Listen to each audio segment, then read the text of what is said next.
One, it led to the destruction of old empires in Europe. Destruction of the old empires in Europe. Old empires were destroyed. Destruction of powerful empire, not even old, powerful empire in Europe. One, it led to the end of the what's it called, the Austro-Hungarian Empire. So Austria was now separated from Hungary forever. Led to the destruction of the Austro-Hungarian Empire. That is why today you have Austria, very tiny country. Then you have Hungary, also tiny country. Then all their empires, all the kingdoms under them, Bosnia, Herzegovina, Macedonia, Montenegro, all of them were taken away from them. Austria, I said it led to the destruction of old empire. Part of that old empire destruction, it also led to the law, led to the creation of new states like Poland, like Czechoslovakia. Three, it also led to the creation of an important international entity. Creation of an important international entity that was created basically to maintain, to resolve disputes. A mention of that important entity called the League of Nations. Very important, very, very important. Then finally, it led to the emergence of the United States as a key player. Emergence of the United States as a key player in the international political system. Emergence of the US as a key player in the international political system. And say modern European history, or rather modern international relations, actually started from that First World War. First World War was 1914. That is why our departure point is 1914 for this course. The things that happened in 1914, the impact of those things, we are still feeling the effects now in this present century. That was why they picked that 1914. You know, that was the first time, like they said, that the world, everybody in the world, were involved in a major war. That's why they call it the World War, the First World War. No, the war was not fought within Nigeria, but Nigerians fought in that war. Everybody in the British colonial empire fought in that war. Everybody in the French fought in that war. America, that's across the water, fought in that European war. Then, of course, you have Russia, you have the Ottoman Empire, Asia, all of them fighting in that war. That was why that 1914 was very, very significant in European history, or is still significant. They are still writing on the history of the First World War till today, trying to understand why did it happen. Do you know most times why you study history? So that thing that happened in the past, you don't have a reoccurrence.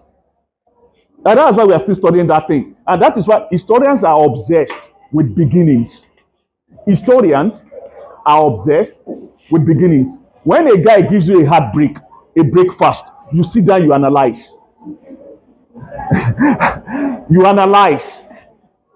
You know, you can just can't wrap your head around it. You cook very well, you wash plate, you sweep the floor, you dress fine, and yeah. They just said, no, I don't think this can work after 5 years. I don't think so. And this thing cannot. Then you know, let's reason it out together. Let's talk it out together. And what was it exactly that you did not actually like? Now, when you survive that, when you're not trying to go into a new one, you say, because of what happened in the past, let's establish boundaries. Where are we going with this thing? Where exactly are we going with this thing? And if you are not sure where you are going with that thing, take the guy to Babalawo, put blood together. If he says he rejects you, leaves you 1-3 months later, thunder strike him and his family. End of story, resolved. Now, 1914 is significant, like I said now, because the event of that 1914 technically started the Second World War. And that's why they said they didn't learn enough history from that 1914. So the event of the Second World War started the Cold War. And the event of the Cold War started that war on terror that we are still battling till now. So you can see they are all interrelated. You can see that they are all interrelated. That's why in Yoruba history, remember, when you've done something bad, they will ask, who was your father or who is your father? Once they know your father, they now try to trace your grandfather. Oh, you can see now, based on that thing. You know, they do that kind of bit of history. When you want to marry the president, Omotanie, who is your father? Where are you from? Which local government area? And the beautiful thing about Yoruba people is they must always have something negative. They must know something negative for that war. What started the First World War? Now, what was the factor responsible for the outbreak? Immediate. What is happening now? Ferdinand was killed in June, so they waited a whole month, gave the ultimatum, then Serbia rejected that ultimatum until August when war started. Not even from Austria, not even from what's it called? Austria, not even from Serbia that killed that Austro-Hungarian guy. No, it was Russia's movement that started that war. Yeah, they mobilized, and there's a reason why they mobilized. This is why this history is important. Russia mobilized. Germany now got angry and said, when you are mobilizing, that means you are ready to fight. So Russia now said, no, I'm only mobilizing to defend myself. So when Russia mobilized, Germany just said, no problem, I'm fighting you. So it's not even alliance. When Germany turned on Russia, Germany had always had design on France. France said, you are not safe, I'm fighting you. And so it's not the alliance we were saying. And before Britain could be said, Britain, don't worry, I'm behind you, I'm coming to you too. And you had that war. So technically, it's not even the alliance system that started that war at all. Now, it was the Russian mobilization. Now, the question you ask is, why did Russia mobilize? Now, these are history you have to listen to because you can't get them most times in books. Again, it's analysis, different from the usual thing. Now, in 1914, Germany was at its peak, very ready to strike. If Germany should wait till 1915 or 16, she would have the peak would not have been achieved. She would have reduced. Diminuendo, I think that's what they call it in Italian or something. So when you have adrenaline, it's rushes ahead, you are primed, you are pumped, you are ready. Say you are going to do it, something that you are there, so they say cancel it. There's a way your body will just calm down. That was all this rubbish now, something you are just prepared for. So they were ready, they were at their peak at that 1914. So they knew they could actually take up any other European state by that period. But if they should wait till 1915, there will be problem of 16. Others would have done catch up. So Germany will be at its disadvantage. Now, let's say though, France will only be ready in 1915 for war. That's when they can actually mobilize to fight other European states. Of course, Germany will not want France to be ready. Russia will only be ready in 1917 for war. So for Russia to be ready for any war, they have to start early in 1914, which was why Russia mobilized. So Germany now said, if I allow this guy to start all this Yagbera, Aja 1, 2, 3, by the time they get to fight, it will be difficult for Germany to destroy Russia. So Germany now said, oh yeah, now we'll start. Let's start. Opportunity comes but once. And started that conflict. That was the immediate factor. It did not even start from Austria, that they killed the man, or from Serbia. It started from Russia and Germany. All those other factors we mentioned are remote causes. Alliance system, imperialism, nationalism, all those ones are remote causes. The immediate factor was the capabilities of the European powers. Capability. If they said you are writing HIS 102 now, this morning, are you listening? And you are writing HIS 105 in the afternoon, then you get it. They're not saying you are writing 105 now. How would you feel? You are writing 105 in the afternoon, you are writing 101 now. Then you now got to class and now said, no, you are now writing 105 now and you are writing 102 later. You'll be affected now. You know why? You said it is when you are through with 101, you go and quickly brush up on 105. Is it making any sense at all? It's the same with all these funny European powers. Germany was already a power then. She was gung-ho, ready to go. She has mobilized and she's ready. She targets all the European states. She's not going to spare any of them. But our problem was Russia. Russia is vast, big, enough population for that war. So you know what Germany planned to do? Germany planned at the beginning to quickly destroy France and Belgium and others, then take everybody to fight Russia. That was the calculation for that war. Unfortunately, it didn't work out that way. We'll get to the reason why later. So the death of Ferdinand was one of those factors, not the major factor. Now, the question you ask is, why was that man important? Why would this death start a world war? I think that's the question you're going to answer. Why was Russia so hell-bent on defending Serbia? Why was Serbia so much interested in killing that man? Why can't they just fight for war of liberation and have their independence? You know why? I'll give you the answer. Emperor Franz Joseph was the last reigning monarch of the Habsburg. He had no children at all of his own. So people were waiting conveniently for the man to die so that the empire would crumble. People were waiting conveniently for the emperor to die so that the empire would crumble. Now, contrary to what you've just said now, the person that was killed was the heir apparent, not the emperor. Yes, now he's the one that would have succeeded that. So, because those revolutionaries realized that if they allowed that guy to succeed now, it will still continue the perpetuation of the empire. That was why they killed him. Is it making any sense at all now? And that was why they said Serbian nationalist, because they saw the man as the one stopping them from having their own independent, unified Slavic in 1914. Which year was it that America got involved? It was responsible for Americans. America never wanted to actually join itself in that war. Shockingly, America was selling guns to the two sides. Dollar knows no enemy. America was a businessman. Britain begged America.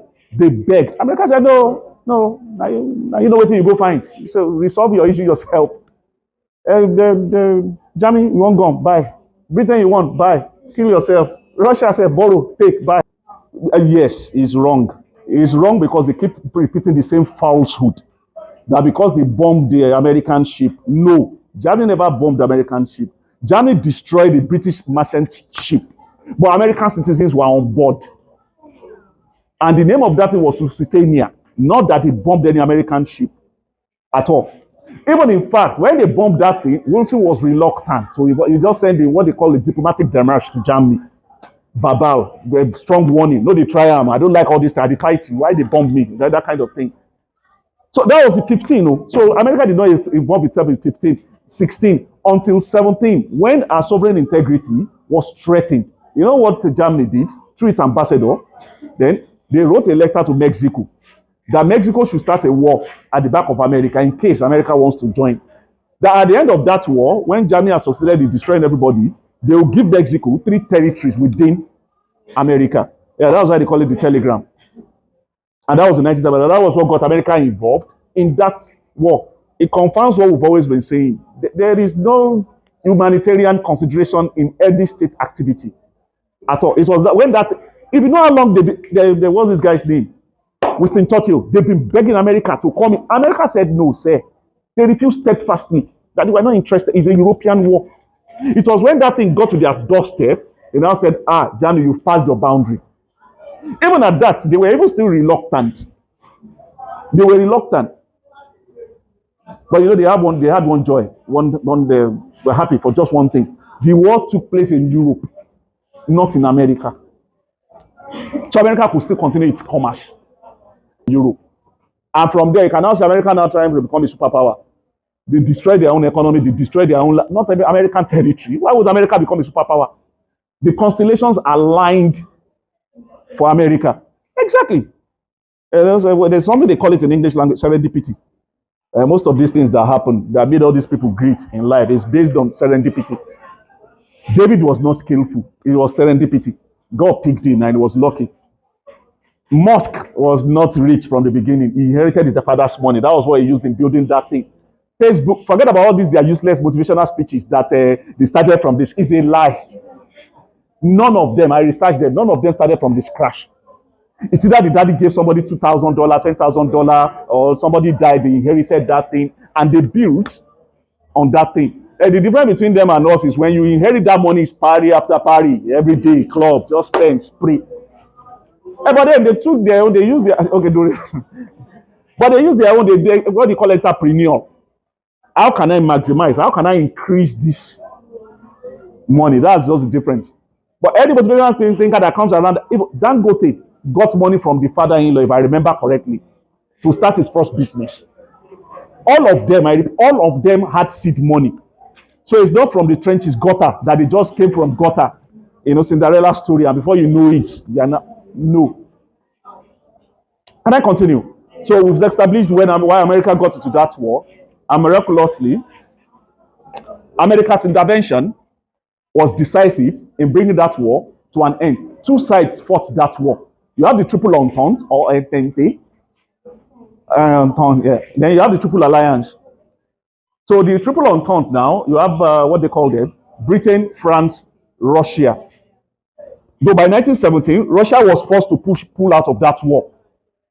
Then, of course, you have the alliance. You have Germany, Austria.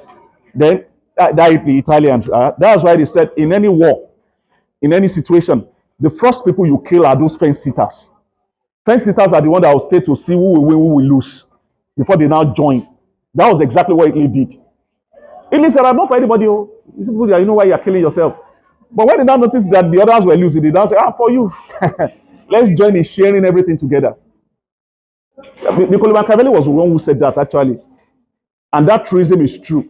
So, 1918, they got tired of killing themselves.